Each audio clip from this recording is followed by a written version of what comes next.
ఊదావా ఆర్పావా? ఊది ఆర్పానన్నా. నేను బతికినంత కాలం ఇది నేనే ఆర్పాలన్నా. బాడీనా బీడీనా?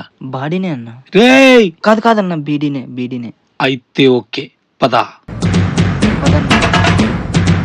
నిన్న మొన్న శత్రువు కనపడినా చంపకుండా వదిలేసావు ఎందుకన్నా? నిన్నే వారం రా? సోమవారం. సోమవారం నా పుట్టినరోజురా. అయితే ఈరోజు చంపుతావన్నా? ఈ రోజు మంగళవారం, ఆంజనేయ స్వామి పుట్టినరోజు. నా గొడ్డలు పనిచేయదు. పోతే పోనీలేనా, బుధవారం అన్నా చంపన్నా. బుధవారం నా గొడ్డలు పుట్టినరోజురా. గురువారం చంపు. గురువారం ఈ గొడ్డలు చేతికొచ్చిన రోజురా. శుక్రవారం అన్నా చంపన్నా. శుక్రవారం నేను ఎవరిని చంపనని నీకు తెలుసు కదరా. పోనీ శనివారం అన్నా చంపన్నా. శనివారం. రేయ్ శనివారం ఎవరిని చంపినా గొడ్డలకు శని పట్టుకుంటుందిరా. ఆదివారం అన్నా చంపన్నా. ఆదివారం సెలవు రోజురా, నా గొడ్డలు పనిచేయదు. పెద్ద సమస్య వచ్చి పడింది. ఎందుకన్నా చంపలేనని చెప్పొచ్చు కదా. ఆదివారం మంగళవారం అని.